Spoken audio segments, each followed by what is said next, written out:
Na vida de muitos atores, há filmes que impulsionam suas carreiras abruptamente ou, ao contrário, as fazem despencar. Hoje, gostaria de lembrar de um episódio semelhante na vida do famoso belga. Estamos falando, é claro, do filme Street Fighter: A Última Batalha. A participação nas filmagens do qual prejudicou a carreira de Jean-Claude Van Damme, e ele nunca conseguiu se recuperar desse golpe.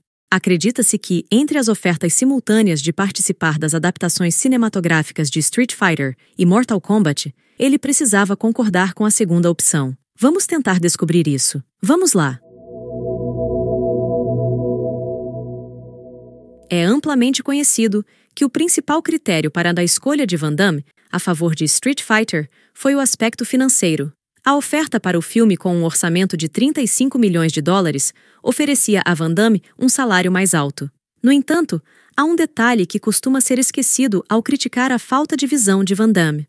Em 1993, quando as ofertas foram feitas, a série Street Fighter era muito mais popular do que Mortal Kombat. Provavelmente, esse fato também desempenhou algum papel.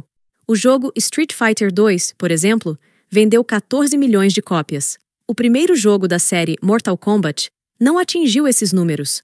Esses números foram alcançados pelo segundo jogo, mas ele explodiu as paradas de vendas apenas em 1994, quando o filme Street Fighter já estava em plena produção. Van Damme não estava muito preocupado com sua escolha, porque os filmes com ele no papel principal arrecadavam cada vez mais dinheiro. O ego do belga apenas crescia. O diretor do filme Street Fighter, Steven de Souza, mais tarde relatou que Van Damme constantemente interrompia as filmagens, se afundava em cocaína e saía do set quando bem entendia. O diretor e roteirista tinham que mudar o roteiro na hora, tentando inventar cenas adicionais que não exigissem a participação de Van Damme. Jean-Claude não nega tais acusações. Segundo ele, naquela época, ele gastava mais de 10 mil dólares por semana em cocaína. A parte mais triste disso é que no início de sua carreira, Van Damme lutou com sucesso contra esse aspecto de seu estilo de vida. Ele lutou tão bem que fazia tudo o que estava ao seu alcance pelo sucesso dos filmes em que atuava. A participação de Van Damme no filme O Grande Dragão Branco rendeu a ele apenas 25 mil dólares. O filme tinha um orçamento bastante modesto, mesmo para os padrões do gênero, e foi produzido pelo estúdio Cannon Group, que não tinha grandes expectativas para ele. Isso levou os produtores Menahem Golan e Yoram Globus a lançar O Grande Dragão Branco diretamente em vídeo. Isso não agradou apenas a Van Damme, que, após solicitar todo o material filmado, trancou-se por várias semanas na sala de edição, onde reeditou completamente o filme existente. Um mês depois, quando apresentou aos produtores uma nova versão de O Grande Dragão Branco, eles viram um filme completamente diferente e imediatamente o enviaram para os cinemas. O Grande Dragão Branco arrecadou apenas nos Estados Unidos 12 milhões de dólares, com um orçamento de 1,5 milhão. Logo após o lançamento do filme, Van Damme acordou famoso. Estando impressionado com os talentos do belga, os produtores da Cannon Group ofereceram a ele a escolha entre 3 filmes: Comando Delta 2, Terceiro Guerreiro Americano e Cyborg, o Dragão do Futuro. Van Damme escolheu Cyborg. Com este filme, ocorreu uma situação semelhante à de O Grande Dragão Branco. O filme, que custou 2 milhões de dólares, novamente não agradou aos chefes, e Van Damme voltou à sala de edição. A nova versão, editada por Van Damme, mostrou-se melhor, e Cyborg, o Dragão do Futuro, foi lançado nos cinemas, arrecadando mais de 10 milhões de dólares. Isso não salvou a Cannon Group da falência. Porém, a carreira de Van Damme começou a ganhar velocidade rapidamente, assim como seu ego. E pela terceira vez, Van Damme trabalhou como editor por razões completamente diferentes. Em 1992, já sendo uma grande estrela, Jean-Claude Van Damme estrelou o filme de ação O Alvo de John Woo. A versão final do filme de John Woo agradou completamente ao estúdio Universal Pictures, ao contrário de Van Damme. O problema era que em testes de audiência, muitos espectadores observaram que O Alvo era mais sobre os 2 antagonistas interpretados por Lance Henriksen e Arnold Vosloo do que sobre Van Damme. O público gostou tanto do par que os executivos da Universal consideraram seriamente fazer uma sequência focada nesses personagens. Sendo a principal estrela do filme e tendo o direito à palavra final, Jean-Claude Van Damme foi para a sala de edição e fez grandes alterações no filme, descartando quase 30 minutos de material filmado. Naturalmente, o tempo de tela de Henriksen e Vosloo foi severamente reduzido. O desapontado diretor de Hong Kong, John Woo, mais tarde elogiaria Van Damme por seu trabalho árduo, mas o criticaria por sua influência excessiva.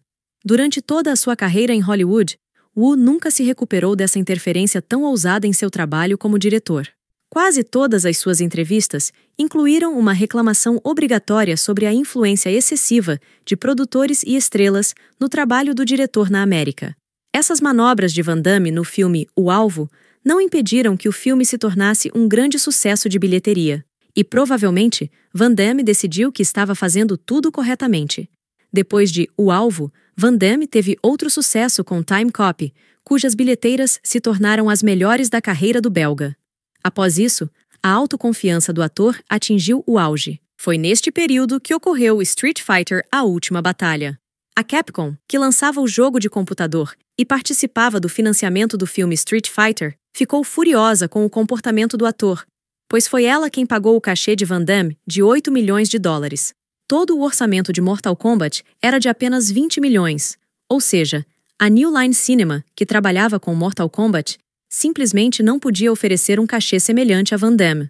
Mas mesmo os negociantes da Capcom podiam fazer nada com o belga estreloso, que, além de todas as suas outras travessuras no set, acrescentou ainda um romance com Kylie Minogue.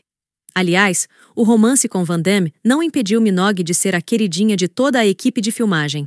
Se Van Damme aparecia no set com uma garrafa de uísque na mão e um ego desmedido, pelo qual todos o odiavam, Kylie constantemente comprava bebidas e hambúrgueres para toda a equipe de filmagem, o que a fazia ser adorada por todos.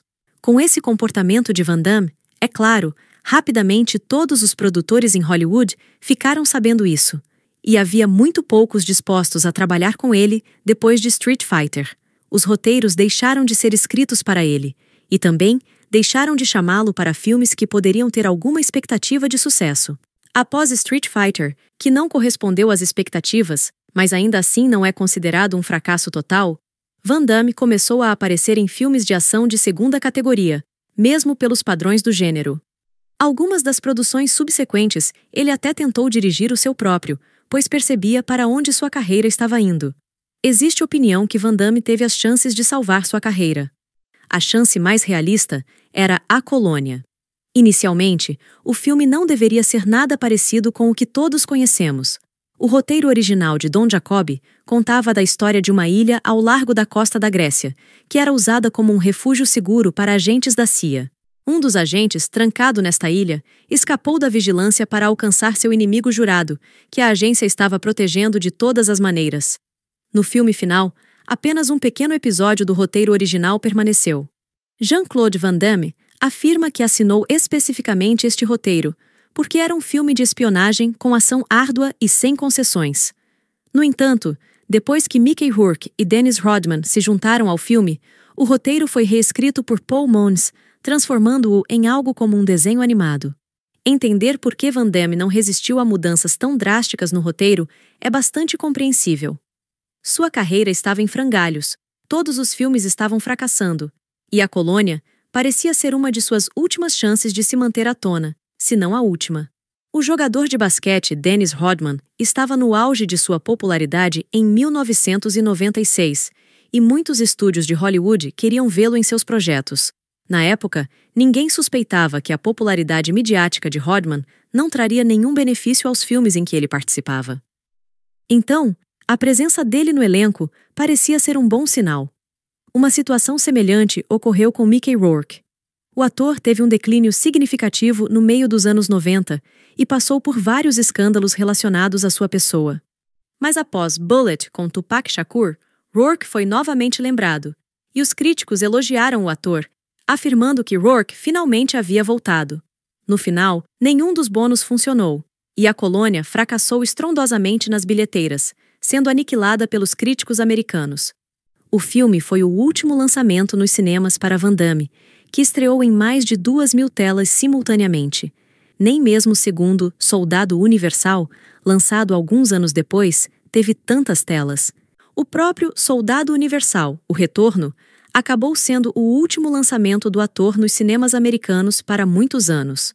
Van Damme só voltou lá 13 anos depois, com Os Mercenários 2. Fato interessante: o fracasso de A Colônia também enterrou o filme de ação e ficção científica O Abominável, desenvolvido pelo estúdio Universal. Jean-Claude Van Damme foi envolvido no projeto como estrela principal. O roteiro dos escritores Troy Neighbors e Steven Feinberg, que ganharam destaque com o filme A Fortaleza, contava na história de um grupo de especialistas da Organização das Nações Unidas que investigavam o desaparecimento de trabalhadores da Cruz Vermelha nos Himalaias. Naturalmente, os profissionais que subiram nas montanhas começaram a desaparecer um por um, porque não eram os militares chineses ou o clima que lidavam com os trabalhadores da Cruz Vermelha, mas ietes alienígenas. Em Hollywood, o roteiro de O Abominável era chamado nada menos que O Predador nas Neves e era considerado um projeto muito promissor. Entretanto, após mais um fracasso de Van Damme, o estúdio Universal temeu investir 50 milhões de dólares em ator, e eles decidiram encerrar o desenvolvimento do projeto às pressas. É difícil dizer se O Predador na Neve poderia ter salvo a carreira de Van Damme, ou simplesmente se tornaria mais um fracasso para o belga. Agora, imagine se Van Damme tivesse escolhido Mortal Kombat no meio dos anos 90. Tudo poderia ter tomado um rumo diferente. E devido ao sucesso do filme, alguém poderia ter fechado os olhos para suas excentricidades. Poderíamos ter tido uma segunda Mortal Kombat totalmente diferente, que mesmo com sua notável qualidade, poderia ter arrecadado mais nos cinemas americanos do que qualquer filme de Van Damme feito após Street Fighter. No entanto, temos o que temos. Ao escolher Street Fighter, Van Damme rapidamente perdeu o brilho. Enquanto Mortal Kombat, sem uma grande estrela, teve um desempenho excelente nos cinemas, não se tornou um grande avanço para o estúdio ou para qualquer um dos atores. Nos anos 90, ter a estrela na capa trazia mais bônus do que hoje, e Mortal Kombat poderia ter arrecadado uma quantia mais impressionante nos cinemas. Ou seja, com a segunda parte, poderíamos ter tido um blockbuster real em termos de orçamento, ao invés do que acabou acontecendo. Qual é o resultado aqui? Van Damme arruinou sua própria carreira, mas fez isso devido ao seu ego inflado, e não por escolhas de papéis estúpidas. A escolha de Street Fighter, A Última Batalha, não foi estúpida.